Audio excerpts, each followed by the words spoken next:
Hari ini gue bersama Muhammad Sadam. Terima kasih udah mampir ke sini. Sama-sama, Bang. Meskipun rumah lo deket sini ternyata.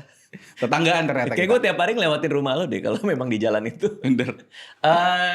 Tadi kan kita janjian jam 10. Berarti lo dari rumah jam berapa? Tadi kayak 9:49 ya. Iya, masih lancar ya kalau Lancar. jam-jam segitu ya. Lancar Aman sekali. aja ya. Udah setahun tinggal di sana karena baru nikah juga. Betul, baru Oke. nikah. Dan lo kan konten kreator, banyak konten soal traveling. Memang fokusnya di situ kan? Fokusnya di situ. Seberapa sering lo di rumah? Seberapa sering lo di rumah itu sebagai konten kreator traveling? Mungkin sebulan kayak 2 atau 3 hari aja ya. Hah? Iya. Makanya orang-orang bilang tuh kayak, itu kayak bukan rumah lu deh bang, tempat naruh barang deh. Dalam sebulan lo hanya 3 hari tidur di rumah itu. Betul. Sisanya lo berkeliaran tuh. Berkeliaran. Ini nih dalam kita ketemu hari ini dalam sisa 3 hari itu. Sejujurnya nih gue baru banget balik dari Kroasia kemarin bang. Baru sampai jam 6. Jam 6 pagi. Jam 6 sore. Oh, jam 6 sore kemarin. Jam 6 sore kemarin. Baru banget sampai. Kroasia tuh ada jet lag gak? Ada. Badan Kroasia lo jam berapa? Seharusnya sekarang 5 jam ke belakang ya. Berarti sekarang mungkin jam 5 pagi. Jir, lo berarti lagi podcast sama gue jam 5 pagi nih. Benar. Makanya kemarin tuh gue sengaja gak tidur bang. Buat nyesuain biar gue gak jet lag. Jadi semalam gue langsung tidur tuh kayak jam 10, jam 11. Jadi seharian tuh gak tidur sama sekali gue. Oh, gue mau ke Amerika lagi nih. Ada saran nggak supaya nggak jet lag? Tadi lo bilang nggak tidur ya? Iya. Tapi sebenarnya gimana sih? Yang paling bener? Jadi sebenarnya biasanya tuh nyesuain sama jam sana. Misalnya di bang kayak di... kan kalau US jatuhnya mundur ya. Nggak tahu lagi gue. Harusnya mundur sih. Kita duluan berarti, karena kita lebih timur kan? Iya, harusnya kita duluan. Nah, biasanya tuh kalau misalnya di sana lagi pagi, gue tuh berusaha dalam pesawat itu gue nggak tidur. Gimana caranya gue nggak tidur? Jadi pas sampai sana itu langsung capek tidur. Berarti H-1 itu, kayak misalnya sebelum gue berangkat, apakah dari H-1 gue udah ngebayangin di sana, atau pas di pesawat aja? Sebaiknya sih kalau bisa H-1 juga boleh, tapi pas di pesawat pun juga boleh. Oh. Biasanya tuh butuh penyesuaian 1 atau 2 hari. Habis itu udah langsung bener jadi jam sana. Itu yang biasa gue lakukan sih. Gue terakhir ke US kan, ke San Francisco tuh, gue nyampe, gue tidur, gue kebangun jam 2 pagi apa jam berapa pagi. Perasaan langsung gak enak banget karena gue ngerasa kayak udah gagal menyesuaikan badan gitu loh. Itu biasanya salah satu caranya beneran harus hari misalnya udah sampai di US, hari itu ya lakuin kegiatan secapek-capeknya sampai akhirnya, dan kalaupun ngantuk, gue biasanya nampar-nampar diri bang, kayak wah ayo tetap bangun gitu. Sampai akhirnya benar-benar capek pas di jam tidurnya. Di jam tidur menurut waktu sana? Menurut waktu sana. Nah bangunnya jadi nanggung nggak? Kadang-kadang kalau badan kita bukan badan jam malam kan, dia bangunnya suka kayak cuman 2 jam tidur, 3 jam tidur kan? Benar, tapi karena badan kita udah lelah di hari itu, jadi biasanya bablas aja tuh. Oke. Kalaupun kebangun ya, biasanya habis itu karena masih capek, kayak otomatis tetap tidur. Meskipun tidak langsung mengikuti jam sana, tapi selisihnya lumayan lah, nggak separah itu. Oke, artinya lo kan udah traveling ke 71 negara. Lo ada pengalaman jet lag paling parah nggak?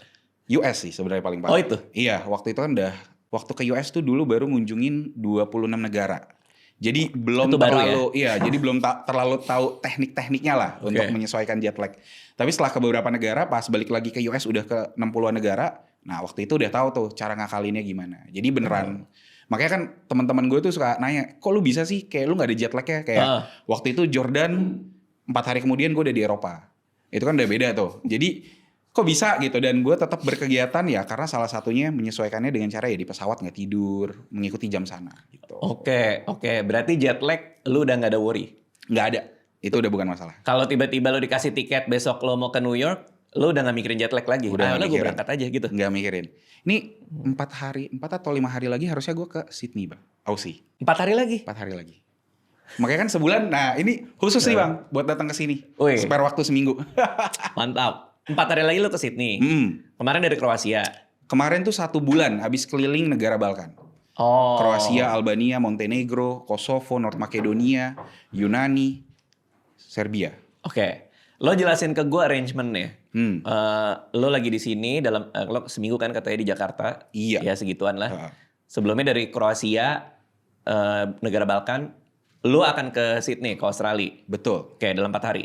Dalam 4 hari. Ini arrangementnya gimana nih? Lo dibayarin brand kah? Atau lo ngeluarin duit sendiri kah? Atau ada yang ngundang lo kah? Kok bisa lo tuh pergi-pergi mulu gitu? Oke, jadi kebanyakan mungkin dulu waktu awal-awal kali ya. Waktu awal-awal konten jelas gue modal sendiri sih bang. Dulu karena ya buat pergi ke daerah timur aja kan lumayan, dan ditambah gue suka destinasi yang unik tuh.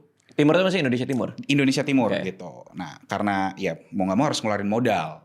Cuman mulai tahun 2023 itu 100% perjalanan gua itu tercover oleh brand, atau bisa dibilang sering juga dibayarin oleh brand. Kayak kemarin yang Kroasia itu diundang sama Kementerian Pariwisatanya. Besok yang Australia juga Kementerian Pariwisata, dan itu full di cover. Kementerian Pariwisata Kroasia atau Balkan? Kroasia, sisanya jalan-jalan. Oke. Itu cuman ya dengan pergi ke satu tempat kan udah di cover semua tuh. Sisanya kan berarti cuman biaya kayak selama di sana mungkin sewa mobil, makan, pas waktu keliling Balkannya ya. Nah, itu biasanya tercover oleh brand.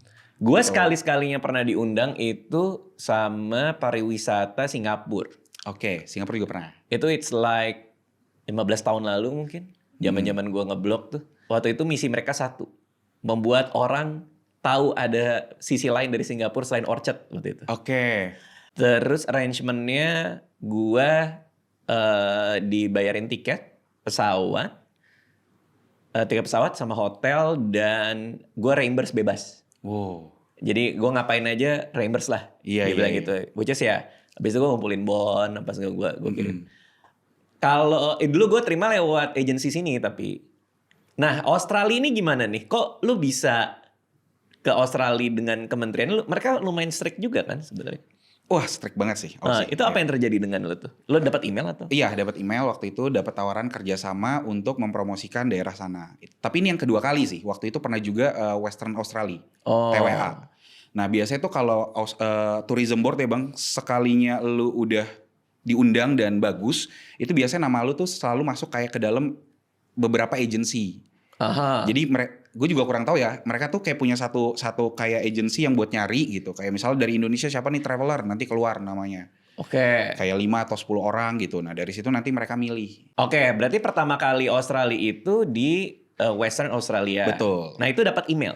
Dapat email tawaran, abis itu langsung pindah ke WA. Tapi ada agensi di Indonesia juga yang ngerjain. Oh, Tuh. lebih enak gitu ya. Betul. Lebih gampang ya. Tuh. Dibayar atau fully barter atau reimburse kayak gua dulu apa gimana? Jatuhnya seperti kalau yang pertama atau yang kedua nih? Yang pertama waktu itu half barter sih jatuhnya. Artinya dia ada ngeluarin fresh money juga? Ada, tapi bersifatnya cuma allowance. Jadi jadi uang selama jajan. uang jajan lah. Jadi bukan yang full semuanya udah ditanggung terus dibayar, enggak.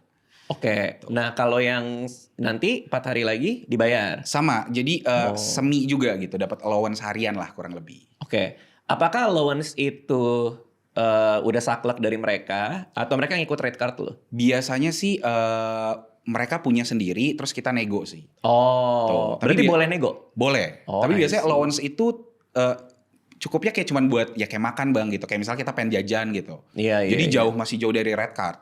Jatuhnya ya allowance aja sih. Ya artinya pemerintah sana juga ngitung kan. Nih anak nih kebutuhannya mungkin makan apa segala macam gitu ya. Betul, kurang lebih kayak gitu. Oke. Nah, ketika lo diundang ke sebuah tourism board negara-negara ini, mereka ada a list of things yang lo harus bahas atau kayak lo enjoy aja atau gue mau lihat itinerary lo apa gimana? Biasanya tergantung dari tourism board negaranya sih. Aha. Tapi mereka pasti punya list tertentu yang mana yang wajib dikunjungin. Tapi biasanya yang isi dari kontennya itu kita yang nentuin. Isi dari konten kita yang nentuin artinya cara ngebahasnya. Cara ngebahas, cara menyampaikan, modelan kontennya itu kita dibebasin. Tapi mereka cuma bilang tolong ya nanti datengin tempat ini. Oh. Gitu. Kalau di Kroasia apa? Wah, Kroasia bagus banget sih. Mereka nitip apa? Kroasia waktu itu nitip ada namanya satu tempat film sore di syuting Oh iya film iya sore. benar. Namanya Grozny. Groznya nih. Iya. Desa kecil ya katanya. Desa kecil. Nah, itu waktu itu gue juga baru tahu bang kalau ada desa secantik itu, dan itu beneran di ujung bukit gitu. Dan pas waktu kesana, jadi gue baru tahu itu syuting film sore itu 3 hari sebelum kesana. Gara-gara ada beberapa followers, wah bang main dong ke tempat syuting film sore. Dan lo nggak nonton sore? Nonton, Oh, cuman nggak tahu spesifik tempatnya di situ. Oke. Tahu kalau syutingnya di Kroasia, cuman nggak tahu spesifik desanya. Aha. Pas tahu, cek di internet, wah ternyata desa yang akan gue datengin 3 hari lagi. Makanya abis itu gue langsung bikin konten tentang Grozny kayak film sore. Oh, oke. Nah, tapi desa itu yang dititipin sama pemerintah Kroasia. Betul. Berarti tujuan mereka apa? Supaya orang pada bikin film atau? Jadi mereka tuh biasanya punya 3 goals. Kalau Kroasia emang udah bilang kalau tempatnya itu sering banget dijadiin film-film. Oh. Tuh itu pertama. Nah tapi kalau dia kerja sama gue sendiri itu karena memang khusus untuk mempromosikan Kroasia ke orang Indonesia. Karena orang Indonesia tuh sejujurnya masih jarang banget yang pergi ke Kroasia. Iya sih. Karena orang-orang kita tuh biasanya taunya negara Eropa Barat kan bang. Pasti kalau nggak Perancis, Jerman, Belanda gitu. Iya. Padahal ya Kroasia tuh bahkan negara-negara Balkan kemarin gue habis dari sana ternyata secantik itu. Dan jatuhnya masih sepi. Beneran turis Indonesia jarang. Selama gue di sana keliling negara Balkan gue hanya ketemu ya mungkin 8 orang Indonesia lah selama 1 bulan. Saking sedikit ya. Tapi kalau pergi ke Eropa Barat, wah itu mah dikit-dikit lagi foto misalnya di Menara Eiffel ada suara orang Indonesia ngomong. Oh banyak orang ke Perancis ya? Wah banyak banget. Orang Indonesia ke Perancis sering dong. Banyak banget. Perancis masih bagus kah? Gue banyak denger gosip katanya. Kayak kalau untuk Paris udah overrated ya kalau menurut gue. Tapi mungkin kalau untuk sebagian orang kan bisa beda ya. Tapi kalau menurut gue ya udah aja sih gitu. Karena basicnya gue tuh sukanya lebih ke arah alam kan. Suka yang benar-benar adventure gitu. Makanya gue suka datengin destinasi yang benar-benar kayak orang tuh kayak emang ada ya tempat kayak gini gitu. Ya lo nggak mau ngikutin turis attraction lah gitu. Karena ngapain lu bisa lihat itu di mana aja. Benar. Di YouTube kan summary-nya biasanya tempat-tempat turis anyway kan. Betul. Oke, 71 negara, terus arrangementnya biasanya kayak gitu. Ada negara lain yang tourism board-nya yang ngundang lo dan lo bikin konten? Tadi ada Kroasia, Australia. Nanti abis dari Australia itu selang 1 hari ya. Pulang tuh tanggal 28, tanggal 29 ke Thailand langsung. Tourism board Thailand.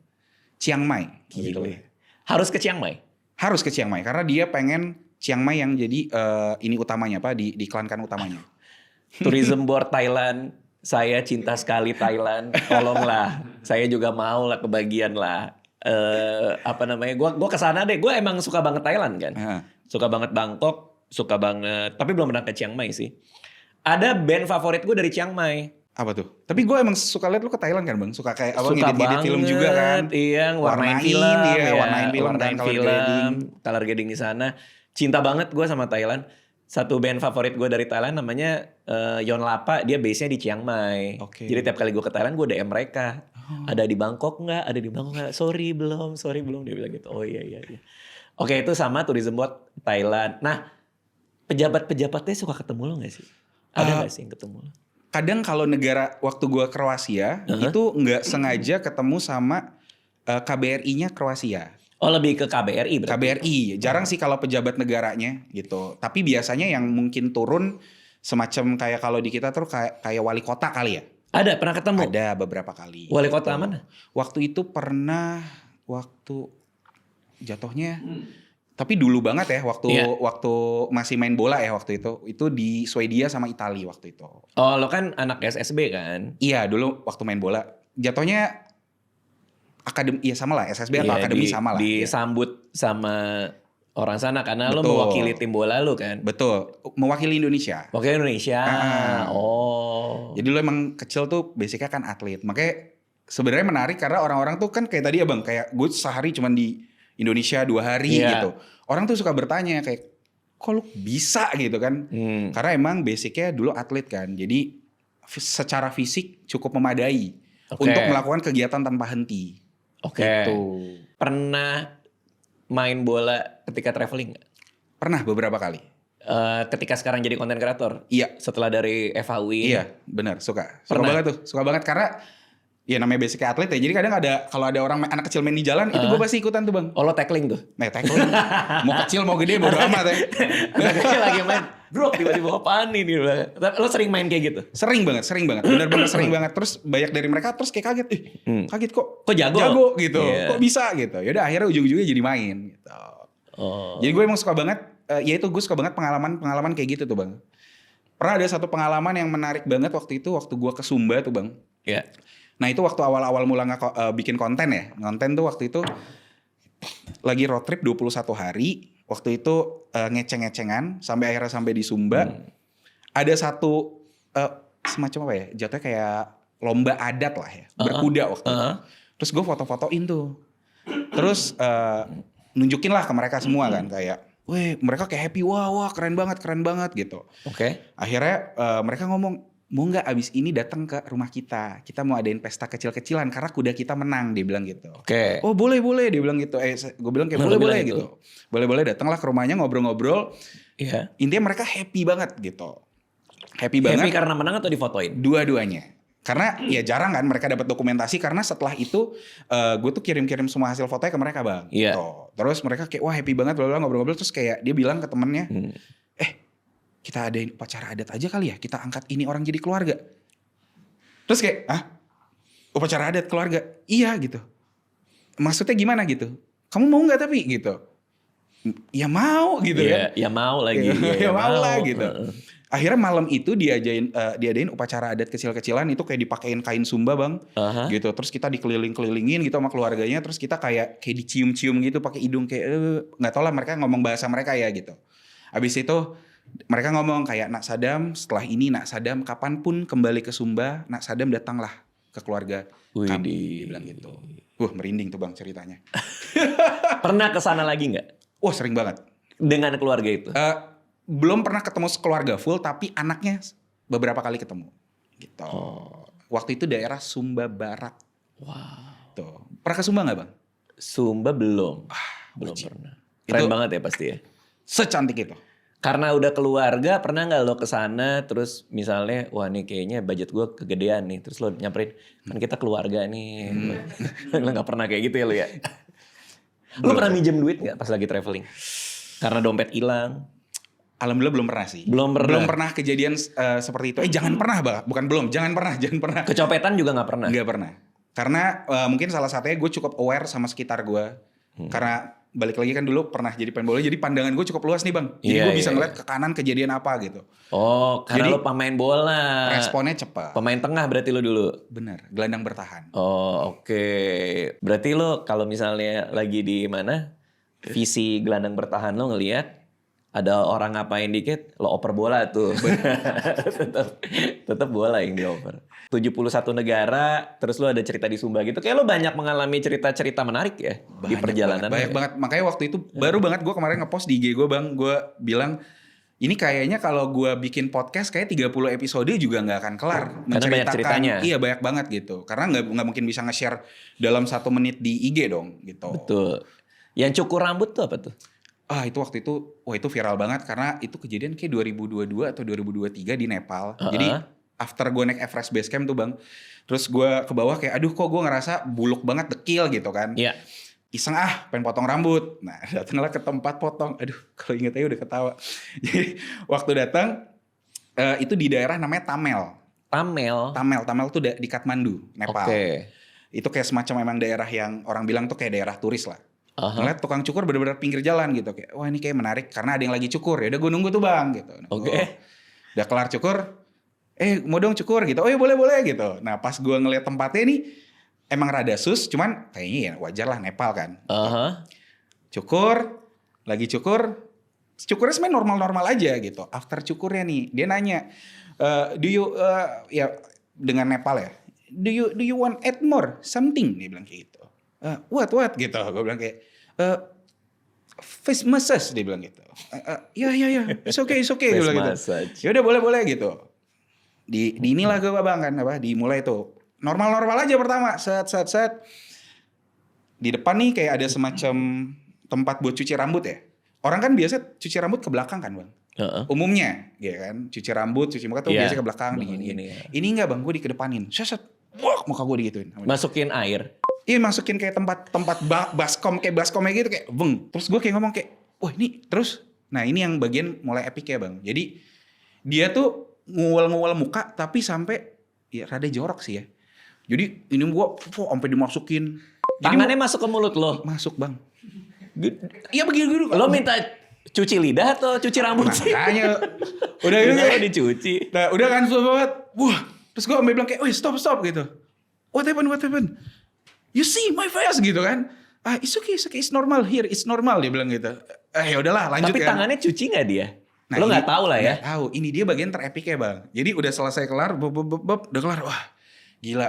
Gue cuma ketawa-tawa doang tuh kan. Waduh, wah ini ngakak sih, ini pengalaman pertama. Udah kan. Nah terus dia mulai ngeringin rambut gue nih. Madep lah gue ke samping. bagian kaca lagi kan. Pas gue ngadep ke samping, tiba-tiba ada tukang namanya, kalau di sana tuh namanya panipuri bang. Nggak tahu. Tau gak sih kayak kayak Oh, semacam snack. makanannya ya. Iya Teman snack tahu yang ya. kayak dicampur pakai tangan diambil set-set. Tiba-tiba abang-abangnya nyuci piring. Tempat gua cuci muka bang. Dia ngomong lah dengan bahasa itu. Dia ngomong gitu loh. Dicuci bang. Terus gue ngeliat kayak, buset nih barusan tempat tempat cuci piring bang. Dan piring itu nanti akan dikasih ke orang buat makan kan. Iya makanya. Tapi bekas muka lu. Iya kan? Benar. Itu pas pala lo dimasukin ke baskom, dia ngomong sesuatu nggak kayak mana si pitung. Tapi itu benar-benar jadi satu pengalaman yang wah unik banget. Dan itu orang-orang beneran pada ketawa segila-gilanya. Maksudnya lo dapat dari video? Ada di video. Kok bisa? Kalau tahu bakal akan se-epic itu? Nggak tahu sebenarnya, cuman karena kan gue selalu mendokumentasikan sesuatu kan. Gue tuh tadi pengen bikin konten kayak pengalaman cukur di Nepal gitu. Nggak tahu akan kejadian sampai sedetail itu. Akan segitunya. Benar. Nah udah kelar apa semua, itu orang kan banyak ketawa tuh. Nah orang-orang setahun kemudian gue balik lagi. Ke tempat yang sama kah? Iya ke tempat yang sama, tapi waktu itu awalnya kan emang mendaki. Terus kayak gabut, terus orang, ayo bang balik ke Jiung. Jadi ini orang gue kasih nama Jiung bang. Kenapa Jiung? Nggak tahu, kayak Jiung tuh kayak personifikasi sesuatu yang kayak haduh lu pengen gue pukul gitu. Oke, si Jiung Jadi nih. si Jiung. Nah orang-orang tuh bilang bang balik lagi lah potong ke Jiung gitu. Akhirnya gue balik lagi potong. Sekarang tempat dia udah bagus, dia udah punya pegawai bang. Keren gue juga kayak Jiung. wah maju nih orang. Mungkin banyak yang cuci piring kali, jadi rame. Itu buat cuci piring. Terus? Udah abis balik lagi, terus dia ngenalin gue kan, ketawa-tawa semua karena katanya after gue pergi ke sana ada beberapa orang datang cukur di tempat dia. Orang Indo? Orang Indo. Ke Nepal? Ke Nepal. Banyak sih orang Indo ke Nepal buat mendaki kan. Tapi iya, karena itu ya Everest ya. Everest Base Camp apa semua kan. Nah cuman sedikit orang yang datang ke situ. Tapi dia bilang kayak banyak loh orang Indonesia yang datang ke sini. Oh ya bagus-bagus gitu. Terus pas gue cukur lagi, Brother Sadam, I have new method for you. Dia bilang gitu. Terus gue kayak, weh apa nih gitu. This is the new face scrub. Hah? Iya. Face scrub. Iya dia bilang kayak, terus gue baru, face scrub. Iya. Boleh gak apa-apa. Boleh. Nah gue kan mikirnya lo kalau di face scrub ya biasa lah bang, harusnya umum kan begini. Kan dia ada gerindil-gerindilannya kan gitu. Yang gak gue sangka pas dia begini tiba-tiba dia langsung set. Wah itu muka gue perihnya. Tapi lucunya after itu muka gue beneran jadi bersih. Oh iya? Iya beneran jadi bersih. Beneran. Iya gue gak tahu ya apakah itu emang polikel kulit gue yang keangkat atau kayak gimana ya. Tapi lu tahu gak pakai apa itu? Gak tahu. Percaya diri aja udah. Mungkin sabun cuci piring kali. Ditukar sama dia. Percaya diri aja udah. Nah itu after itu balik lagi itu juga viral lagi. Rame lagi. Rame lagi. Karena dia beneran maksudnya dengan aksinya dia lah gitu. Jadi itu adalah pengalaman unik waktu di Nepal yang bikin bisa dibilang followers gue lumayan naik. Gara-gara itu. Gara-gara itu. Jadi kalau ada 3 kejadian besar nih bang dalam hidup gue yang bikin followers gue naik, itu pertama Nepal. Terus Nepal tuh waktu itu nambah kurang lebih 60 ribuan 70 ribuan followers. Oke. Terus Burundi tuh yang si AA Juju. Iya, iya dia pernah ke sana kan. Nah waktu itu tuh gue dengan teman-teman gue tuh datang ke sana Burundi. Kan dengan tujuan apa? Kan lo belum tahu tuh tempatnya kayak gimana. Jadi balik lagi karena kita suka tempat-tempat yang unik, ya kan. Akhirnya waktu itu gue juga punya teman bilang, ayolah kita datengin tempat yang emang jarang orang tahu. Nah pas dengar nama Burundi yang kita sering dengar kan Burgundi gitu. Pas ya udahlah coba aja gitu. Nggak tahu ternyata sekeos itu. Nah, gue bikin satu video di mana rada jorok sih memang. Jadi waktu itu gue datang ke toilet dan toiletnya tuh ada pup yang tidak disiram. Aduh males banget. Dan waktu itu cuman kayak kayu gitu loh bang. Dan gue mau nggak mau harus ke situ gitu. Jadi pas gue ngeliat bawah, nasib. Tapi gara-gara video itu followers gue kayak nambah 340 ribu. Jir. Dalam 2 hari. Lu ngasih lihat nya atau? Iya. Kasih lihat. Lu kasih lihat. Guys nih lihat guys gitu. Iya kayak lu yang bener lu. Tapi kayak video sedikit doang bang gitu. Beneran kayak video kayak cuma 11-12 detik ya. Tapi emang gak di take down lu kasih lihat kotoran di video? Enggak. Karena sepersekian detik gitu. Pengalaman ada gitu. protes gak? Bang gue lagi makan bang. Wah banyak banget gitu. Tapi yang lucunya emang aneh banget. Masa orang-orang nge-follow gue malah banyak gara-gara itu gitu. Gue langsung mikir nih orang-orang demen tai atau gimana sih gitu. Apakah karena itu setiap kali travel lo selalu videoin? Enggak ya? Enggak. Wow. Tapi gue pernah kejadian kayak gitu 4 kali lah. Apa? Ketemu kayak gitu 4 kali. Di beberapa negara. Seumur China, hidup itu? India itu beberapa kali kena tuh. Terus satu lagi ya Kazakhstan pernah kena juga. sama Burundi. Ada beberapa orang yang bilang kalau beberapa budaya tuh memang dia nggak nge-flash karena ngerasa itu Iya. orang Tanggung jawab selanjutnya. orang selanjutnya. Iya, Itu benar, itu Oh, benar. itu benar. Itu benar. Jadi awalnya gue pikir jorok kan. Iya. Itu Nih, benar. Jorok banget sih, kencing gak disiram, boker gak disiram. Tapi ada yang ngejelasin ke gue, Bang itu bukannya jorok. Tapi buat mereka itu tanggung jawab buat orang selanjutnya. Kan lo yang mau pakai. Betul, itu. Ya Itu benar. juga sih kalau logikanya kayak gitu ya gitu. Makanya kadang kayak ada orang kan pergi ke Cina kata, aduh gue ke Cina ngeliat toiletnya kena gitu. Orang udah bilang wah gitu-gitu. Tapi kalau dilihat mungkin kalau kita mau mencari tahu gitu, mungkin kita akhirnya jadi Make sense gitu. Makanya setelah gue banyak traveling ke beberapa negara, itu gue beneran dapat banyak pelajaran bang. Sebanyak itu gitu. Akhirnya gue kayak lebih bijak. Jadi ketemu orang tuh, gue tahu kenapa dia kayak gini. Gue nggak langsung nilai dia, nggak ngejudge nggak. Bener-bener kayak oh ya mungkin karena di wilayahnya dulu kayak gini gitu. Makanya kayak gini gitu. Makanya waktu gue datang ke beberapa negara yang panas banget ya, itu kan ada hubungannya kalau panas tuh gampang marah kan. Tuh. Ternyata iya? Iya bener. Itu memang benar gitu. Jadi kalau kita ke daerah panas, dia gampang marah kayak waktu ke Mesir. Wah itu orang dikit-dikit senggol bacok. Lo kena juga? Bukan main. Apa lo ngapain dan diapain? Waktu ke Mesir tuh sempat kita kan jalan ya beberapa kali ke daerah-daerah old town-nya. Ya udah misalnya kayak ini lagi moto-moto, pokoknya pakai bahasa mereka lah. Langsung dimarahin gitu. Tapi kalau gue tanya teman gue, katanya itu bukan marah bagi mereka. Karena nada cara bicara mereka seperti itu. Tapi buat kita yang, kan kadang kita juga kalau ngeliat orang Indonesia yang nada tinggi kayak Medan gitu ya kan. Gitu. Kadang kan kita kayak rada jiper juga ya gitu. Tapi ternyata memang baik-baik aja. Dia tuh ngasih tahu lo karena nggak mau difoto berarti? Bukan. Karena gue menghalangi dia. Halangi gitu. jalan. Iya, padahal sebenarnya jalannya luas gitu. Tapi ya udah dia kayak gitu. Nah itu pertama. Terus kedua waktu di Giza, piramida Giza. Jadi waktu itu gue lagi naik unta sama istri gue. Istri gue nih jatuh bang dari unta. Jadi untanya lari. Wah. Jatuh. Terus marah dong gue. Maksudnya kayak nggak apa-apa gitu. Lo maksudnya marah ke guide-nya? Marah ke guide-nya gitu. Kok lo gak megangin sih gitu. Kok dia bisa liar kayak gini. Tapi guide-nya tuh mukanya pucet. Karena dia tahu kalau misalnya kayak gitu polisi kemungkinan datang. Jadi dari sebelum itu guide-nya tuh udah ngomel-ngomel. Lo lama banget sih foto-foto di sini. Padahal kan kita bayar ya bang ya. Dan kita punya waktu 2 jam. Gue bilang ya ini kita baru sejam. Kita punya waktu 2 jam gitu. Tapi dia tetap marah-marah. Gitu. Pas kejadian itu.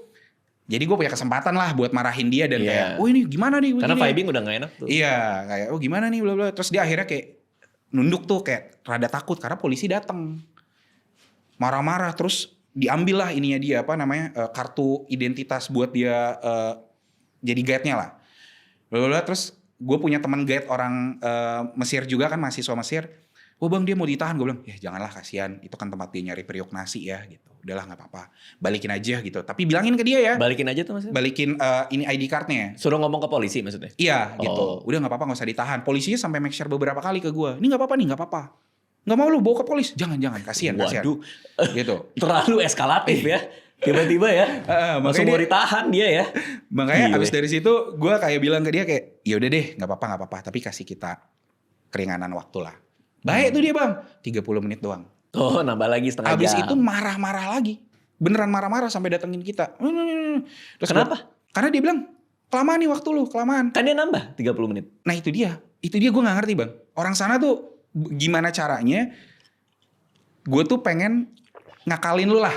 Nge-scam lah bahasanya gitu loh. Oh iya, di Mesir. Menurut gue nih bang, negara ter-scam yang pernah gue datengin tuh Mesir. Masa sih? Parah. Oh iya? Parah, gue tuh orangnya jarang kena scam bang. Karena gue udah beberapa kali ke negara dan gue orangnya batu kan. Gue keras gitu loh, gue berani gitu. Mesir doang tuh yang bikin gue kayak, ini gila ya orang sini tuh pengen banget ngakalin ya gitu loh. Kan itu tadi soal unta dan waktu. Ngakalinnya tuh konteksnya apa? Bahwa supaya lo selesai lebih cepat gitu?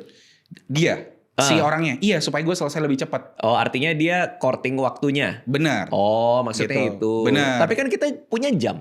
Itu dia, makanya gue juga gak ngerti itu bang. Itu beneran yang, makanya setelah itu gue kan kesel ya. Gue marah tuh bang. Ujung-ujungnya apa? Dia pergi. Terus? Dia ninggalin kita berdua di situ. Bertiga sih sama teman gue yang mahasiswa itu. Cuman abis itu dia pergi aja. Maksudnya kok lu bisa gitu loh, gue udah baik ke dia gitu ya. Udah bayar, bantuin dari udah polisi. Iya, udah bantuin dari polisi, tapi dia masih kayak gitu. Oh. Makanya kayak, wah gue nggak pernah nih ketemu orang-orang di negara. Makanya kalau kata teman gue yang mahasiswa Mesir ini, bang, lu kalau ke Mesir jangan heran, lu akan ketemu 2 tipe. Sebaik-baiknya seperti Nabi Musa, seburuk-buruknya seperti Firaun. Jadi langsung ada 2 bagian tuh. Pap. Tapi pernah ketemu yang baik juga?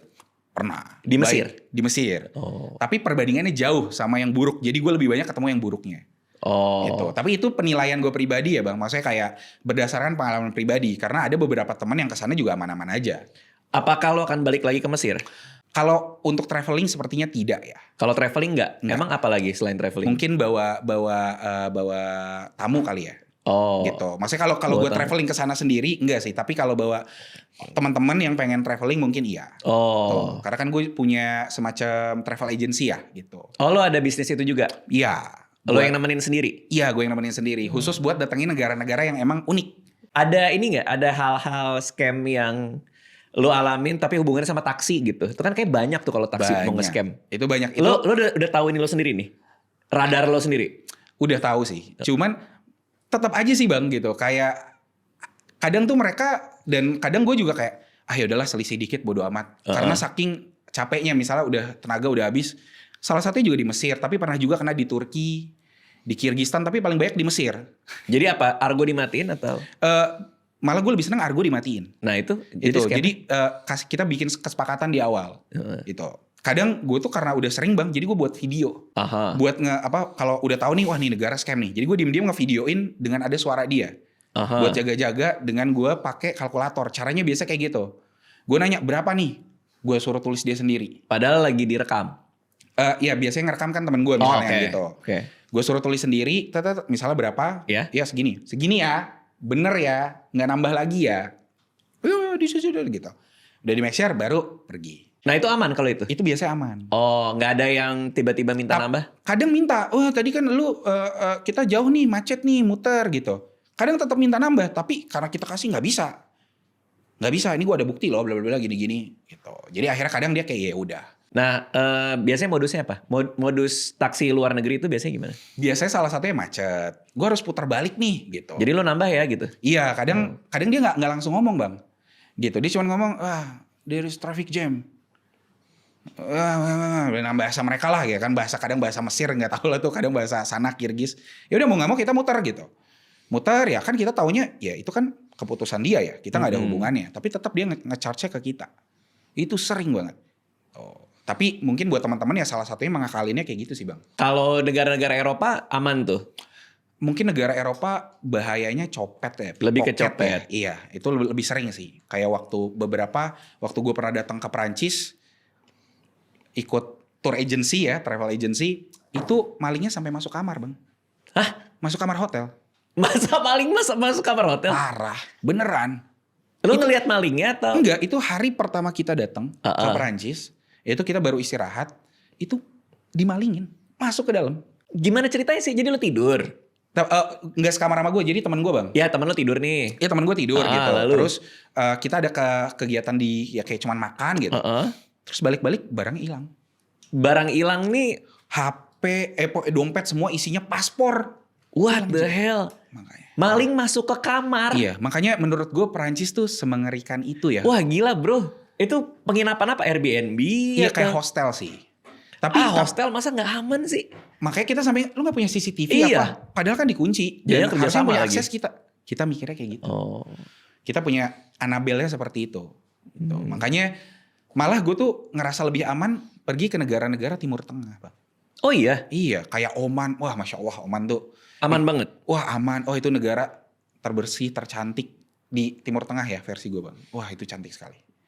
Orang-orangnya? Wah, luar biasa. Bahkan dia sampai ngomong, di sini kan dia kayak banyak, ya misalnya peternakan dia buka kayak gitu. Lu gak takut ada maling? Dia ngomong, emang ada maling di sini? Saking belagunya kayak gitulah gitu. Dia bilang, maling aja bingung di sini mau ngapain. Oh iya? Iya. Apa sih karena negaranya kaya kah? Iya, salah satunya negaranya kaya. Terus pemimpinnya juga bagus, ya makmur. Terus dari segi muslimnya baik juga ya. Dari segi agamanya mereka juga baik mengamalkannya gitu. Jadi luar biasa sih. Menarik nih Oman nih. Kayaknya seru nih Oman. Iya. Makanya Bang, belum pernah ke negara Timur Tengah Bang? paling pas umroh doang dulu. Kalau ini Dubai Dubai aman sih, bagus juga sih. Dubai bagus, aman. tapi terlalu heboh aja ya Dubai. Benar. Terlalu, ya mungkin kalau buat orang yang suka city ya, dia wow sih. Tuh, waktu itu ke Dubai gue pernah 3 kali waktu itu. Tapi belum pernah explore ya, cuman di city-nya doang sih. Tadi lo bilang ada 3 kejadian yang di konten lo bikin meledak. Betul. Tadi kan udah ada Burundi, terus yang di Nepal. Betul. Satu lagi apa? Satu lagi tuh kemarin ke Socotra, Yaman. Socotra. Jadi ada satu pulau nih Bang di negara namanya Yaman. Pulaunya tuh kecil banget di tengah. Dan dia di antara benua Afrika sama Asia ya, sebelah ya dekat-dekat Yaman lah.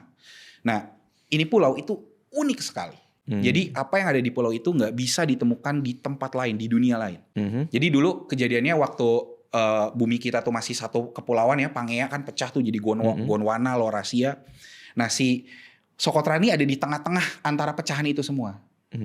Jadi makanya unik semua. Oke. Pas gua kesana ya pohonnya ada, pernah denger pohon Dragon's Blood Tree gak Bang? Nggak tahu apa tuh. Jadi kayak pohon naga. Jadi satu setup pohon kalau kita belek tuh isinya kayak darah. Oh iya. Iya itu, wah itu bagus banget tuh. Itu sebagus itu. Terus hewan-hewannya juga kita gak bisa temuin di tempat lain. Oh iya? Iya. Dan paling banyak sebenarnya tumbuhan. Itu unik banget ya Bang. Ada gak ya? Nah, kenapa rame jadinya? Karena pertama, salah satunya kalau dari segi orang luar tuh bilang itu pulau alien. Orang luar. Tapi orang Indonesia bilang itu pulau Dajjal. Pulau Dajjal? Iya. Kenapa Pulau Dajjal? Karena ada di salah satu hadis ya. Hadis di Islam. Intinya sih bilang bahwa ada di sebelah timur dari Madinah. Itu ada satu pulau. Dulu tuh pulau itu tuh cukup mengerikan dan sebagainya gitu. Tapi dalam hadisnya tidak menyebut satu spesifik itu pulau ya Bang. Dan gak disebut namanya juga? Nggak disebut namanya. Cuman ada pulau, salah satunya tuh orang-orang berteori ya bahwa itu adalah Socotra. Karena dibilang hewan yang keluar di situ tuh namanya jasasah. Itu hewannya aneh sekali bentuknya. Jadi nggak bisa ngeliat depan sama belakangnya tuh nggak kelihatan. Dia nggak bisa ngelihat atau kita nggak bisa lihat? Mukanya, jadi saking berbulunya jadi nggak kelihatan bentuk depan sama belakangnya. Itu pulau itu di bawah Yaman berarti? Di bawah Yaman. Tapi secara geografis lebih dekat ke Somalia. Oke. Coba ada foto apa yang lo mau kasih lihat? Ada.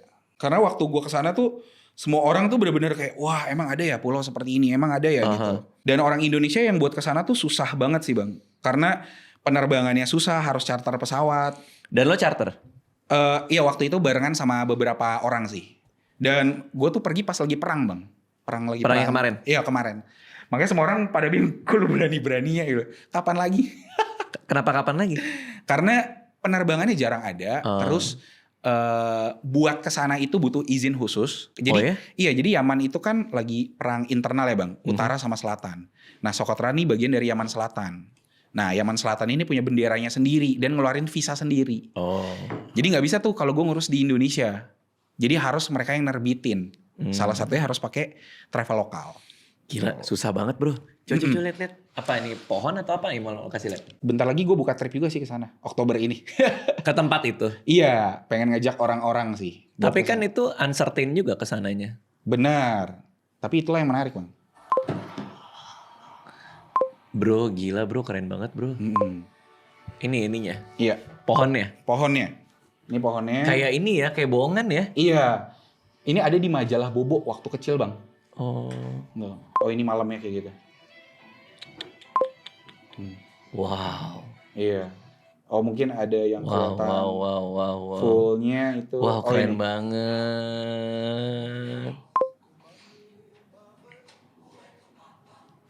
Gila, jadi hidup lo tuh mencari yang kayak gitu-gitu ya? Benar. Dan itu menarik buat lo ya? Sangat amat menarik. Karena gue ngerasa buat gue sendiri ya, gue tuh pengen hidup sehidup-hidupnya sebagai manusia. Jadi beneran pengen ngelakuin sesuatu yang kayak mungkin buat sebagian orang nggak mungkin, tapi menurut gue mungkin gitu.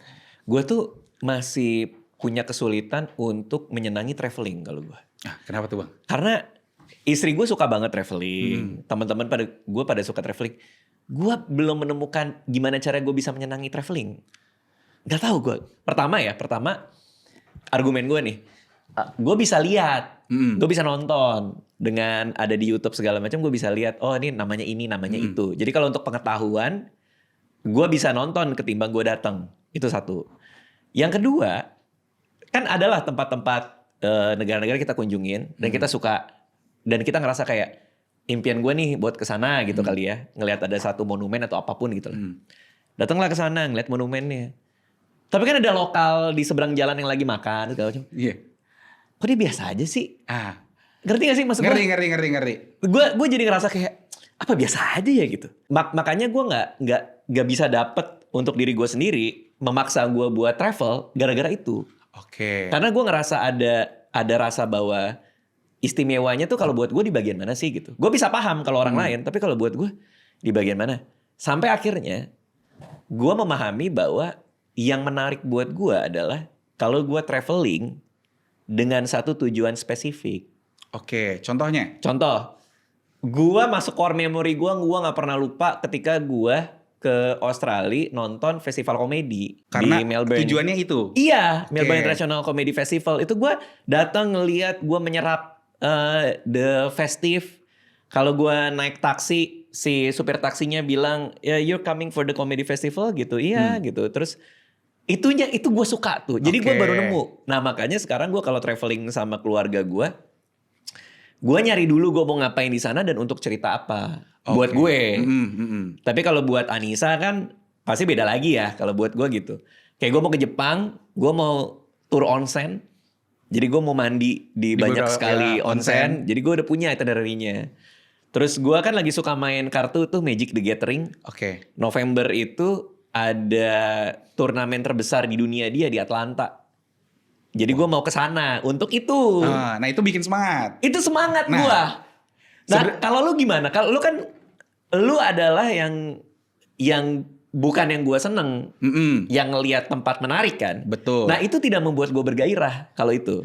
Nah kalau lo lebih kemana? Sebenarnya sih kalau gue sih lihatnya bang, karena biasanya nih setiap orang tuh traveling kan pasti ada tujuannya ya. Nah sebenarnya yang bagus tuh yang punya tujuan.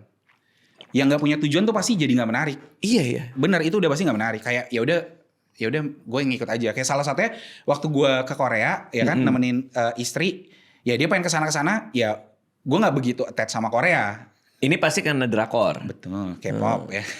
Aku mau foto di depan ini Iya. Ini pas ada di ini adegan ini gitu ya. Beda dong kalau misalnya gue pergi karena wah gue suka banget. Jadi menurut gue hal yang lu rasakan tuh sangat amat wajar sih bang. Sama kayak gue ke Perancis ke Eropa, ke makam-makam filsuf ya. Kayak gara-gara itu juga tuh dulu tuh. Jadi semangat. Itu di core memory gue bro. Benar. Makanya kalau punya tujuan tuh pasti jadi lebih bersemangat sih. Jadi lebih beda. Nah karena kalau tujuan gue tuh kan pengalaman ya bang ya. Jadi apapun tuh gue happy.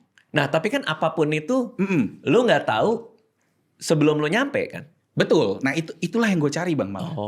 Pengalaman itulah yang paling gue cari. Gue tuh suka sesuatu yang bisa ngasih gue experience di mana, aduh ini nggak pernah lagi gue rasain di tempat sebelumnya. Walaupun lu nggak tahu apa. Walaupun gue nggak tahu, malah itu yang gue cari. Makanya kadang orang-orang tuh bilang gue cukup gila gitu. Kayak kok lu bisa sih datang ke sana, lu nggak takut gitu.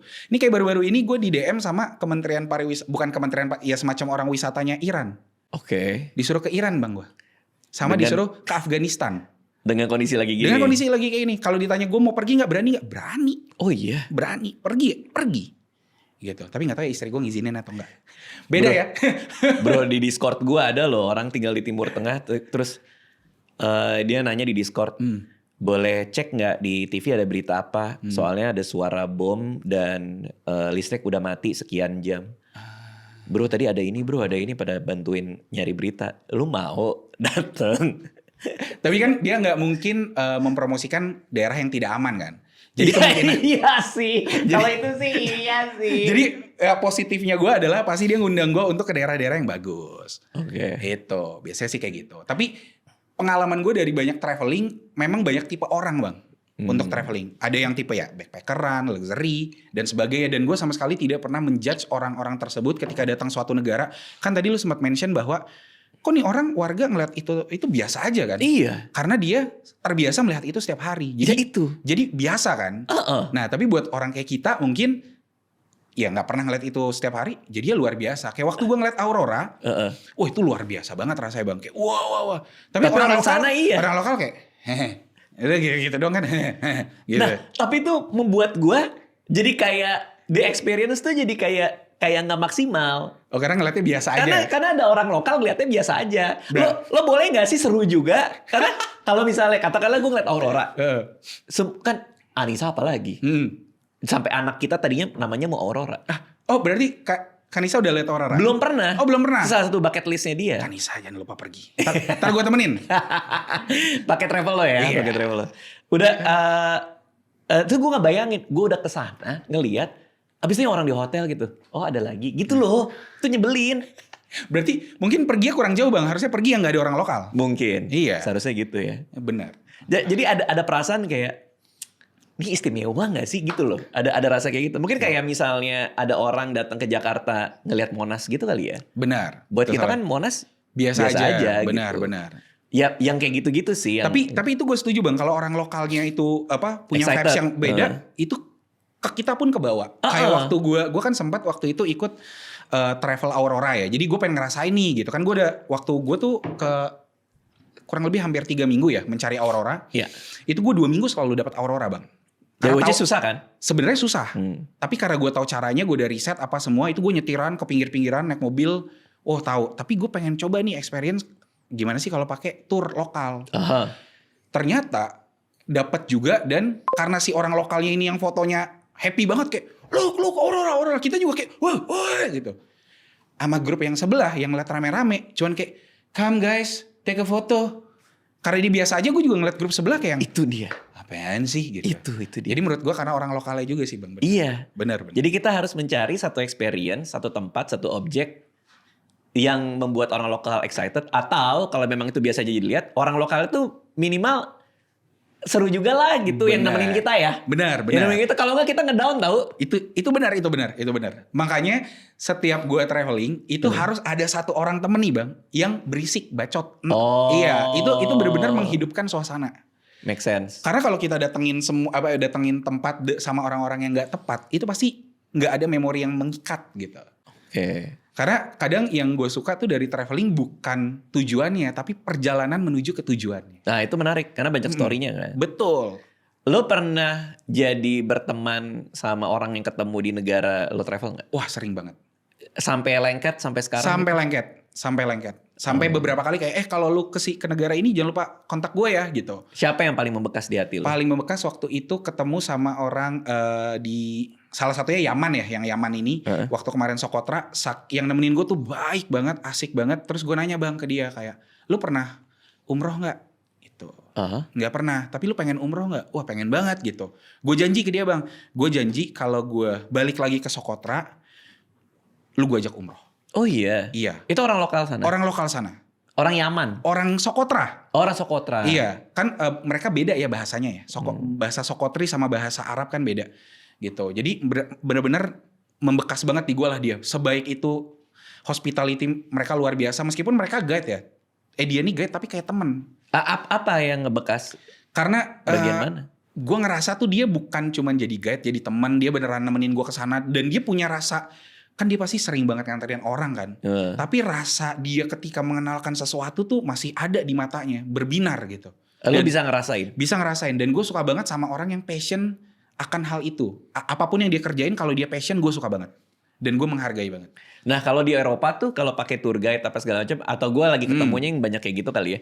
Itu selalu kayak profesional banget bro. Nah. Kalau di Eropa ya? Iya. Atau di Australia. Kebanyakan gitu. Tour guide datang gini. Oke, everything's okay. Ini. Oke, we have 10 minutes more gitu. Habis itu pulang. Kayak profesional banget. Bener. Makanya tadi gue sempat mention gue tuh lebih suka di timur, daerah timur. Mau Asia ya, Eropa Timur juga. Itu gue lebih suka. Karena gak tahu kenapa hospitality-nya lebih dapat aja. Orang-orangnya lebih asik aja. Gak terlalu kerja ya? Benar.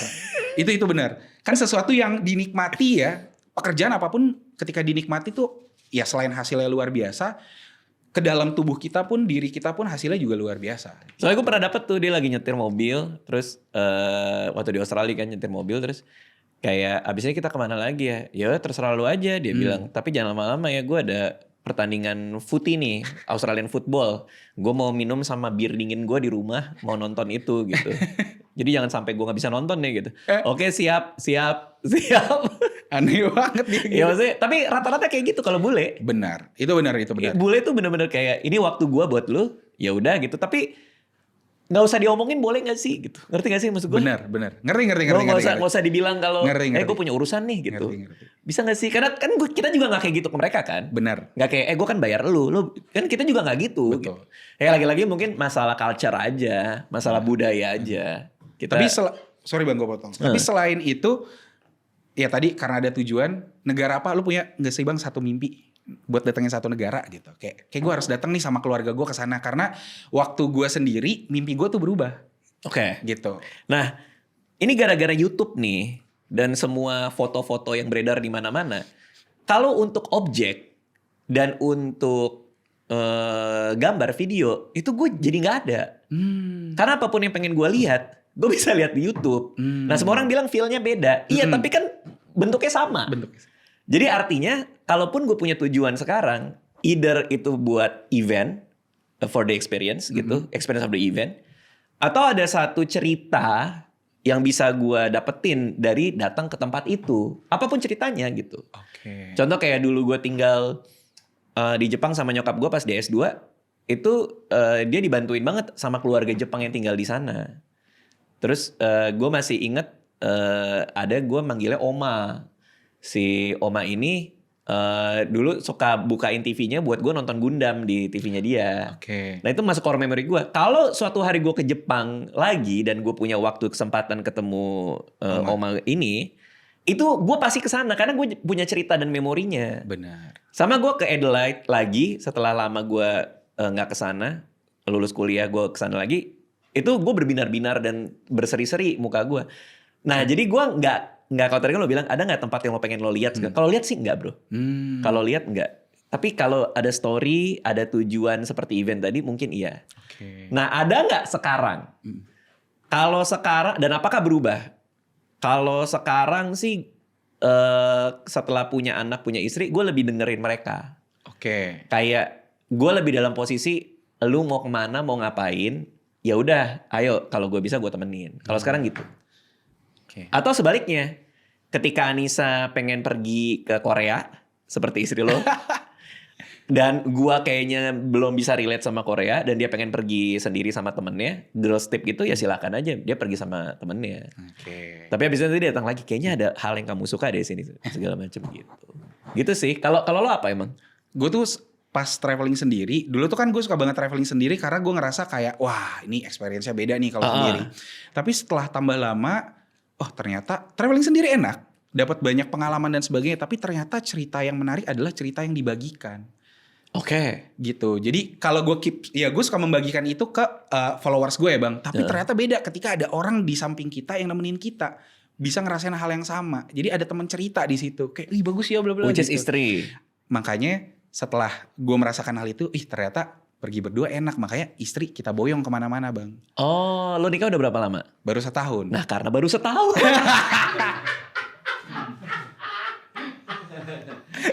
Jadi setahun kemanapun enak berdua teman-teman.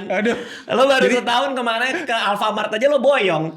Aku pengen bikin cerita di Alfamart ini bersama kamu sayang.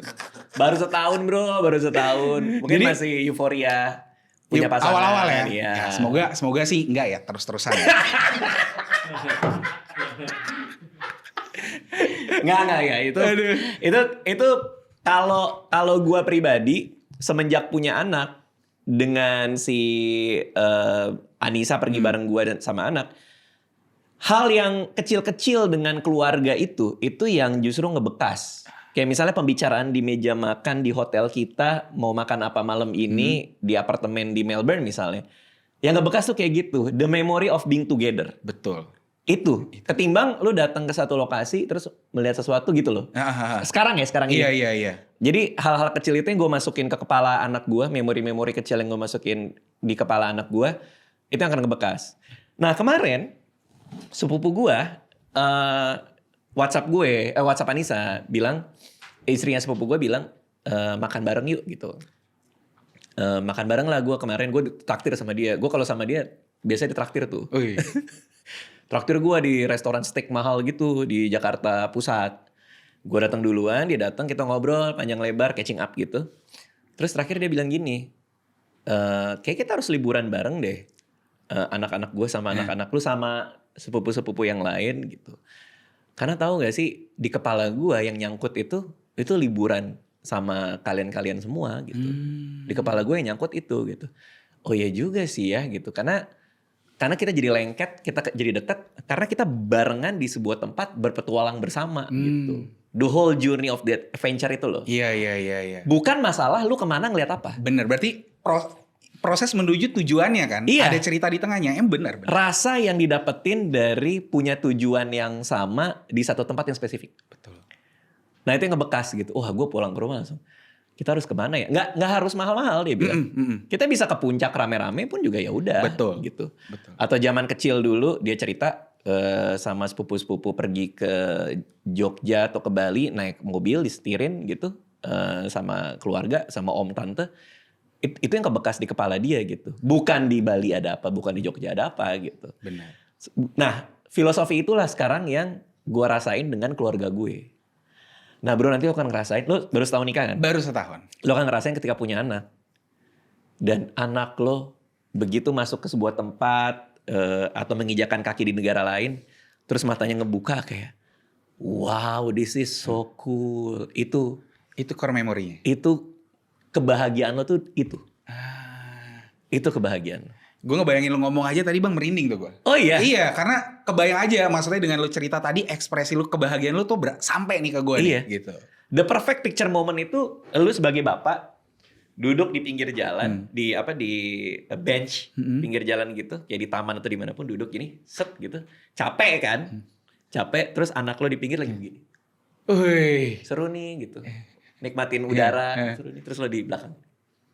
Kayak it's not about you anymore the story. Bener. It's about your family. Ketika di level itu traveling menjadi itu nilainya buat gue. Oke. Ngerti gak maksud gue? Ngerti banget. Ya meskipun pertama kali gue bawa anak-anak gue ke Australia ngelihat Australia kayak gimana, ngeliat banyak bule, terus begitu nyampe bandara, gimana kak Australia? Terus kata anak gue, kayak di Campville ya pak. Karena bule juga yang dia lihat. Kayak di Campbell itu kaget juga sih responnya gitu. Perasaan gue udah bawa ke sini. Aduh. Cuman itu sih, itu akan bergeser. Tapi itu gue Arti tunggu sih. Gue suka banget soalnya maksudnya kayak gue juga suka banget ngeliat yang family itu kan liburan sama keluarganya itu gue suka banget ngeliat juga. Kayak ih hebat banget ya dia udah ngajak anaknya pergi ke sana kemari gitu. Iya.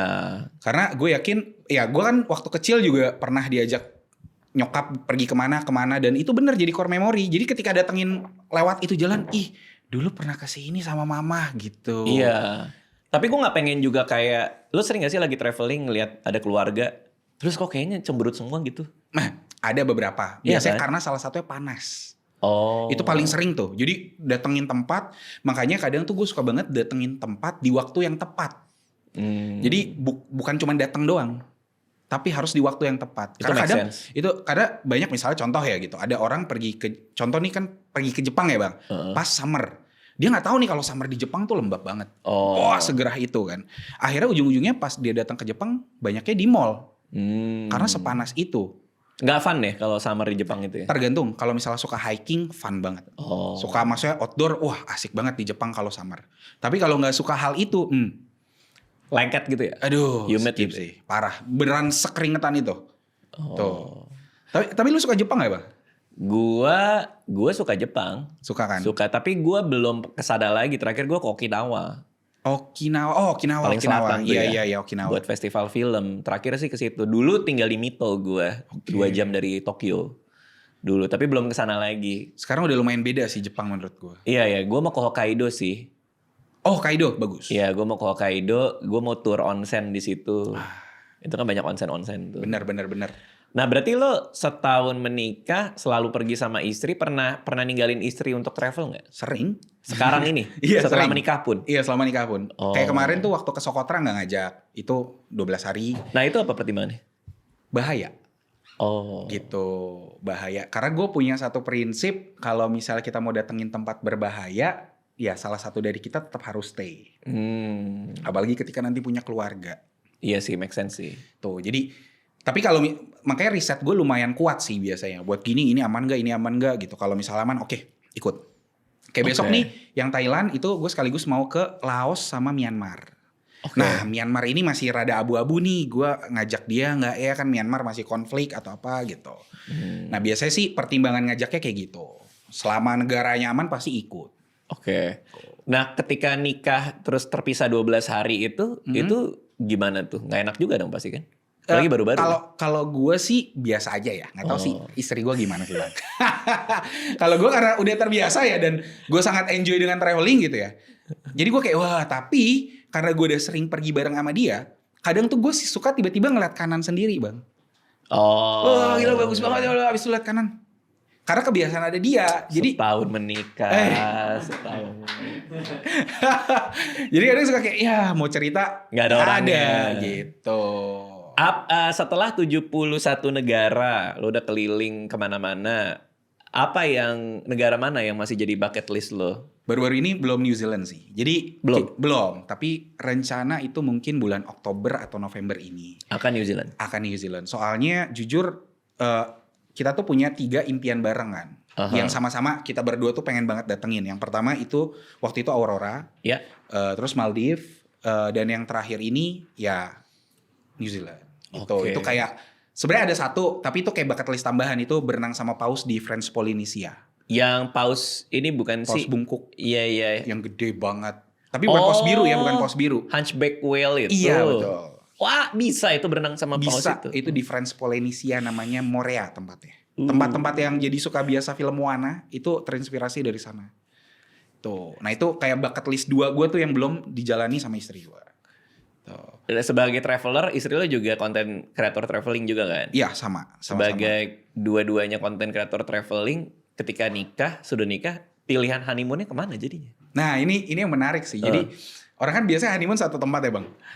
Datang ya misalnya ke Bali, ya yang mungkin Maldives ya kalau luar gitu. Nah, kalau gue waktu itu bilang kayak, kita kan udah ke beberapa negara gitu. Kita honeymoon kemana ya gitu. Terus dia kayak bilang, bebas gitu, terserah kamu aja. Mau gak nih, gue ada ide gitu. Gimana kalau kita honeymoonnya jalan terus selama 3-4 bulan tanpa henti. Jadi akhirnya tercetuslah namanya honeymoon marathon.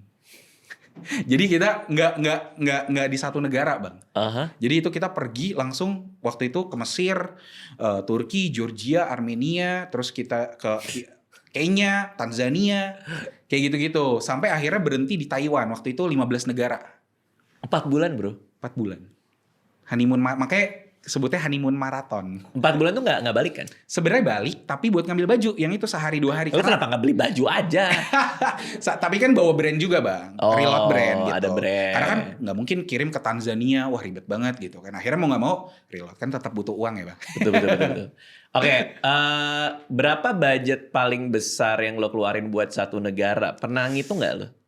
Ngitung banget, kita beneran orangnya detail banget sih, punya catatan. Itu benar-benar sampai ke hotelnya berapa, sewa mobil berapa, itu sedetail itu. Makan pun berapa, kita ada full catatannya. Jadi kalau misalnya yang nonton mau benchmarking ngelihat konten lo ke sebuah negara, itu kira-kira berapa tuh lo habisnya?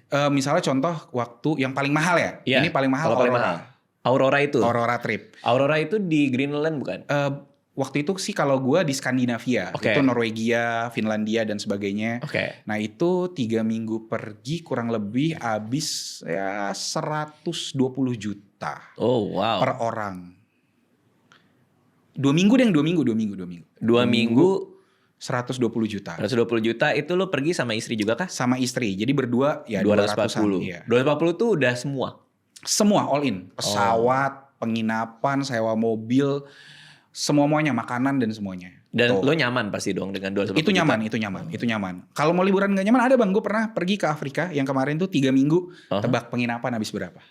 Penginapan di Afrika 3 minggu? 3 minggu. Negaranya apa? Tanzania, Kenya, Burundi, Uganda, Rwanda. Ada Burundinya nih. Di bawah 50? Ini buat per orang ya, penginapan aja. Penginapan aja? Iya, penginapan aja. Jadi kita gak ngehubungin pesawat apa semua. Jadi penginapan tok. Gak tahu berapa? Coba tebak dulu range-nya. 3 minggu ya? 3 minggu ya? 3 minggu. 3 minggu itu 21 hari kan? Betul. Kalau 1 hari, lo ngomong gini pasti mungkin murah kali. Murah. Jadi 3 minggu 3 21 5 mungkin 10 juta 15 Per orang ya? per orang? Enggak, Berapa? 1,7. 1.700.000 3 minggu. Penginapannya berapa Wah, harganya? penginapannya nasib bang. Ada yang cuman, kalau dihitung per orang, kan gue pergi bersepuluh ya. Aha. Itu jadi kayak cuman ada yang 60.000, 70.000. Penginapannya 60.000. Iya. Ya tapi abis itu gue kena kutu kasur sih. beneran kena kutu kasur gue di penginapan di Uganda waktu itu. Bangun-bangun, lo kok gatel? Wah tiba-tiba, buset, ini udah kutu kasur semua. Lo emang lagi pengen ngepres kah atau? Kebetulan pergi sama teman-teman yang pengen ngerasain experience seperti itu. Oh, mau backpackingan. Iya kurang lebih kayak gitu. Gue bilang gas gitu. Dan gue ngajak istri. Untung istri orangnya juga santai kan gitu. Kayak yaudah. Itu makanya gue nikahin sih bang. Mantap. Bisa gue ajak kemana-mana soalnya. Luar biasa. Tuh. 1 tahun. Kalau budget yang masuk akal untuk liburan ke luar negeri, kita ngambil on average aja ya. Untuk penginapan 1 orang. Apakah 500.000 masuk akal 1 malam? Negara apapun. Iya, on average aja gitu. Oh. Eropa Timur deh. Oh masuk akal banget. Masuk akal banget. Masuk akal 500.000 udah nyaman. Nyaman. Oh. Hostel ya? Itu hostel. Hostel ya? Nyaman. Rata-rata 250 sampai 300.000 ada. 250.000 udah Tapi oke. tergantung musim ya. Oke. Kalau summer jelas semuanya mahal. Tapi kalau kita kemarin pergi spring murah. Itu kayak kemarin gue 1 bulan ya road trip ya. Itu habis per orang 45 juta. Tuh, itu 1 bulan loh. Menurut gue murah sekali ya untuk sebulan. Sebulan iya. 45 all in tuh. All in. Berarti total buat traveling lo ini, lo udah habis berapa bro? 71 negara, 1 M ada kali ya? Lebih sih. Gila. Wow. Tapi gue selalu melihat itu hal yang murah karena dari pengalaman yang gue dapet sih. Dan gak berasa ya? Nggak berasa. Maksudnya lo keluarin. Keluarin nggak berasa. Nanti lo dapat lagi, keluarin Dapat lagi. Dan yang tadi gue udah sempat mention kalau semenjak 2023 gue traveling kemanapun tuh jatuh udah gratis. Iya. Beneran udah ya surplus banget lah bahkan gitu. Iya, artinya tapi kalau brandnya nggak ada dan orang mau ngikutin, ya mungkin sekitar 1 miliaran. Betul. Dengan semua isi konten lo, Benar. mau ngerasain yang sama. Ngerasain yang sama itu 1 miliaran. Oke, Oh. Ada keinginan nggak suatu hari nanti katakanlah brand makin rame segala macam, lo mau elevate kenyamanan traveling lo? Kayaknya enggak sih. Gue Enggak akan tetap menjadi Sadam yang sama dengan pengen selalu experience yang sama. Jadi gue siap mau nginep di hotel mahal, gas. Mau nginep di hotel murah, gas. Karena yang gue cari selalu pengalamannya. Tuh, gue waktu itu punya opsi bang. Waktu ke Rote, jadi waktu itu sempat ke daerah Rote. Waktu gue awal-awal mula, gue tuh punya uang untuk beli, ya maksudnya nginep di hotel mewah gitu. Punya uang, tapi gue lebih milih nginep, tau gak di mana Pak? Gimana? Tempat tukang bangunan lagi bangun rumahnya. Dia lagi bangun rumah orang, terus gue iseng-iseng nanya, Pak ada penginapan gak? Gitu. Gak ada mas, saya cuma tinggal di kosan gitu. Duh saya susah nih cari penginapan di mana gitu ya. Sebenarnya saya tahu ada penginapan gitu. Oh yaudah mas, mau gak nginep di tempat saya ngontrak nih, tapi gak ada alasnya ya mas ya, gitu. Oh gak apa-apa Pak, yang penting ada tikar, ada. Yaudah boleh Pak. Udah bayar berapa Pak gitu. Ya kasih saya uang makan aja lah mas buat besok gitu. Oh yaudah boleh Pak. Tidurlah gue di situ bang. Pengen nyari pengalamannya bang. Menarik. Gitu. Make sense. Nah makanya kadang ya Make sense. orang suka nggak make sense juga sama gue gitu. Kayak lu kan punya uang, kenapa lu? Ya karena gue nggak nyari itunya, nyari pengalamannya. Bener. Ya tujuan lo tuh itu ya, tujuan lo itu ya. Bener, traveling tuh akan jadi lebih seru, menyenangkan kalau kita tahu tujuan pribadi kita apa masing-masing ya. Ada yang emang mau ngambil foto aja, Bener. mau ditaruh di IG-nya, Bener. ngelengkapin bendera di profil. Ma, lu pernah dengar gak sih bang kayak orang ngomong kayak lu tuh jangan beda nih definisi sama traveler sama sorry intinya beda antara lu holiday sama traveling. Bedanya apa? Karena orang selalu bilang kalau holiday itu lu kayak liburan datengin tempat-tempat yang ya orang biasa kayak misalnya ke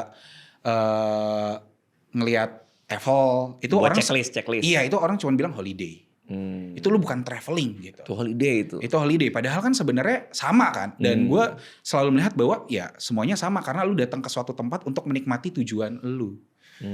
Tuh. Tapi orang tuh masih selalu mengkotak-kotakkan. Lu pergi ke Perancis cuma ke Paris doang. Itu mah bukan traveling namanya, bukan adventure lah, bla bla gitu-gitu. Padahal sama aja. Kan tujuan dia buat checklist itu. Itu dia. Dia checklistnya gue mau lihat Eiffel yang biasanya di film nih. Gitu. Benar. Sama kayak lu, gue mau hidup kayak lokal. Ya dua-duanya sah-sah aja ya. Betul.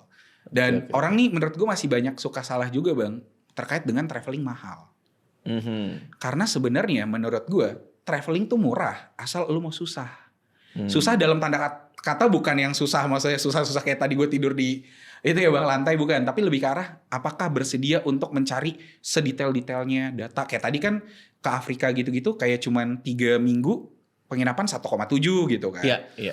Dan ada beberapa tips yang mungkin bisa gue bagiin sih buat teman-teman semua kalau pengen traveling murah. Apa tuh? Karena itu hal yang selalu gue lakukan. Makanya orang suka bingung, kok lu banyak banget duitnya sih traveling tanpa henti. Amin, gue selalu bilang amin. Tanpa henti. Jadi salah satunya itu beli tiket. Kalau untuk keluar negeri itu minimal 6 bulan sebelumnya. Buset, minimal bro. Minimal. Itu beneran jauh lebih murah. Kalau lu keluar negeri ya 6 sampai 1 tahun sebelumnya itu murah banget bang. Oke. Tapi kalau dalam negeri itu kalau mepet-mepet malah murah. H-1 tuh atau H-2 tuh lebih murah. Oke. Karena biasanya kalau dalam negeri itu ada kuota tiket yang belum terpenuhi. Oh, jadi mau dibakar tuh. Daripada kosong, mending gue murahin.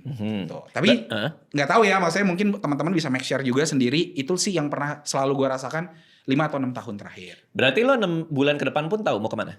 Udah Oh, full udah jadwal. tahu. 6 bulan ke depan. Sampai Desember udah tahu? Udah full. Desember lo kemana? Desember tuh Mauritania. Apa tuh? Itu gue pengen ngerasa itu Boleh kita tahu gak? itu di Afrika. Jadi gue pengen ngerasain naik Ore Train. Jadi kayak ada satu kereta yang bawa batu bara dari ujung ke ujung itu ngelewatin gurun Sahara bang. Itu gue nanti naik kereta itu 18 jam. Itu di gurun Sahara tuh. Ya nekat sih, tapi nggak apa-apa, pengalaman. Itu bawa istri gak? Apa? Bawa istri? Enggak, itu bahaya soalnya. Itu bahaya. Oh Tuh. wow. Itu. Desember banget tuh. Desember. Ini pokoknya nih jadwal kan tadi udah sempat mention ke Aussie, Thailand, Kamboja, Gila. Laos, Myanmar. Abis itu ke Afrika Selatan, Namibia, Botswana, Zimbabwe, Zambia, Madagaskar, New Zealand. Gila, lo udah Banyak punya jadwalnya ya? Punya. Tahun baru di mana lo? Kemungkinan besar, tahun baru belum. Karena biasanya tahun baru tuh ada chance sama keluarga kan. Oh. Jadi gue biasanya kalau tahun baru tuh masih selalu kosongin jadwal dulu. Tapi udah pasti traveling. Kemungkinan besar traveling. Tahun baru yang lalu? Tahun baru yang lalu tuh lupa kemana ya? Bali sama keluarga. Oh Bali. Iya. Oh lo mau slow down tuh ya kalau tahun baru ya? Iya, biasanya kalau untuk hari-hari khusus tuh gue biasanya milih sama keluarga. Lebaran udah pasti pulang dong? Lebaran ini doang apa? Lebaran Idul Fitri pulang. Haji enggak? Kemarin haji kita di Albania lebarannya. Berarti orang kalau WhatsApp lo nanya dulu dong, lagi di mana bro gitu? Orang gue kadang nih bang kalau gue sampai Jakarta orang tuh suka bingung ngeliat gue. Hah? Lu lagi di sini? Iya. Gitu. Karena lebih sering keluar kan. Jadi kalau ketemu orang tuh loh, tumben Kak Sadam lagi di Indonesia. Itu stigma yang sudah nempel tuh bang. Oke, terakhir soal pesawat. Kan lo 71 negara pasti naik pesawat udah sering banget ya. Pernah ada trouble gak di pesawat? Turbulensi terlalu tinggi, kena petir? Pernah gak sih? Karena Pernah sekali yang bikin gue cukup trauma waktu menuju ke namanya Lukla Airport. Itu ada di Nepal. Itu bandara paling berbahaya di dunia karena runway-nya pendek dan itu ada di ketinggian kayak 2000-an mdpl. Oke, traumanya karena? Traumanya karena kan turbulence harusnya gini ya bang. Ini pesawat gue tiba-tiba turun ketinggian. Veng. Itu jantung gue kayak copot. Jadi kayak lompat gitu dong? Iya bener-bener kayak badan kayak lompat kan? Iya, tapi karena kan pakai inian kan jadi aman. Cuman badan kayak veng gitu. Itu teriak gak satu pesawat teriak? Enggak teriak, cuman kayak Itu teriak. Kayak, terus gue gak teriak, cuman gue diem. Lemes. Terus abis itu gue ngobrol. Gue kan abis itu gue beneran keringet dingin bang. Gue orangnya gak takutan. Gue beneran orang sedikit lah rasa takutnya. Iya. For the first time dalam hidup gue itu gue takut. Itu gak takut. Wah dia mati kali ya gitu. Iya ya. gitu kayak wah gitu. Terus gue ngobrol sama Gat Nepal, gue ketawa-tawa. What happened to you sana gitu. Terus intinya gue bilang, gue naik gila ini pesawatnya aman gak bahaya gitu. Dia bilang aman aja gitu. Ini dia ngomong gue lagi dalam pesawat ya. Ya aman aja, ini emang normal lah kayak gini. Ya paling setahun 2 kali lah ada kecelakaan pesawat kayak gini. Wah lu sih dalam hati gue ngomongnya. Lu gitu kan. Wah lu yang bener aja. Itu gue sepanjang jalan gue diem dong gini bang. Gimana ya? Akan itu abis itu turun-turun lagi nggak? Ada cuman turbulensi sedikit doang. Udah nih. Nah, yang akhirnya yang bikin gue makin takut.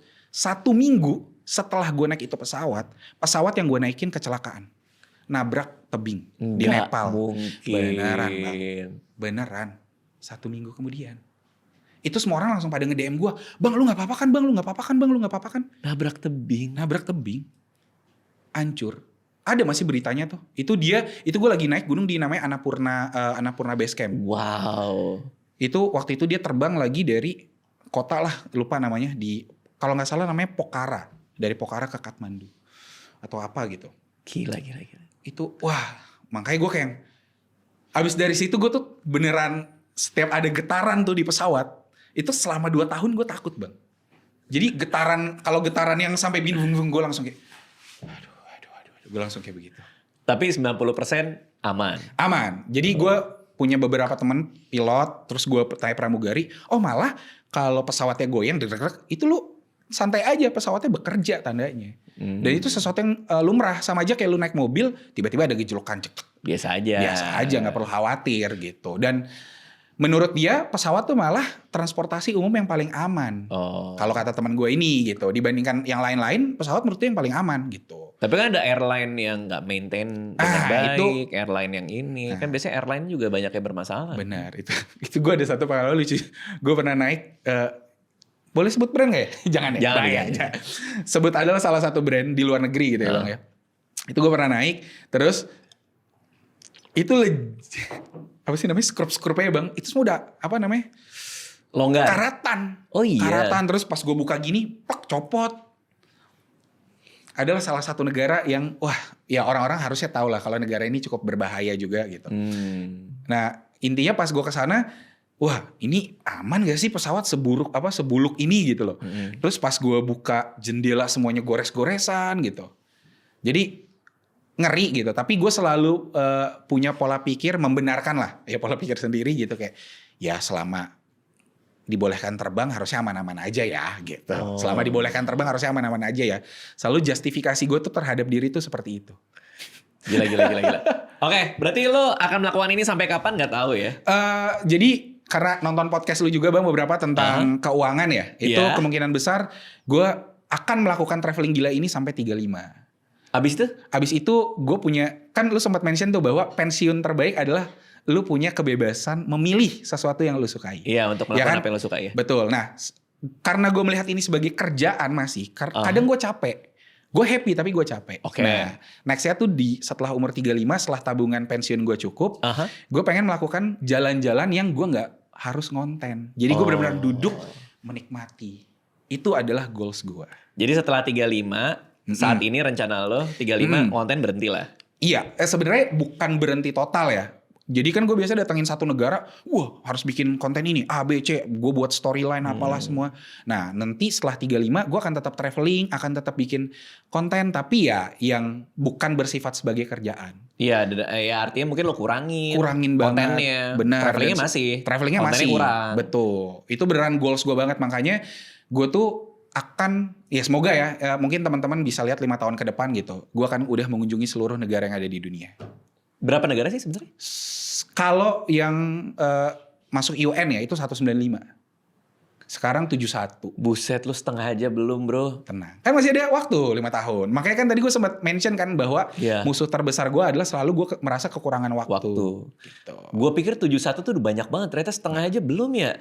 Pokoknya target ini minimal 85. Harusnya tahun ini 100 bang. Karena dolar dan euro naik nih akhirnya. Ayo. Itu ngaruh buat lo? Wah ngaruh banget. Itu ngaruh sekali. Bayang lagi gue bikin tour aja bayar tiket pesawat udah gak karuan gue. Iya. Gila kan gue bikin tour stand up gue tuh udah lama kan. Kita udah punya plan udah cukup panjang. Dan naiknya kan baru-baru ini juga kan. Itu gue kayak pas budgeting, waduh ternyata kita lumayan sih. Iya. Lumayan banget. Nah buat traveling apalagi karena kan naik pesawat juga kan. Itu makanya kacau. Makanya ayo dong turun lagi. Oke siap, terima kasih. Thank you Sadam udah mampir ke sini. Kalau ada yang mau tahu lebih banyak bisa kemana? Lihat konten-konten bisa lihat. Kalau mau traveling teman-teman bisa aja lihat di IG gue namanya Damn This Journey. Atau kalau mau lihat IG gue pribadi bisa @sadamjpg. Oke, siap. Thank you Sadam. Terima kasih semua Bang Radit semua.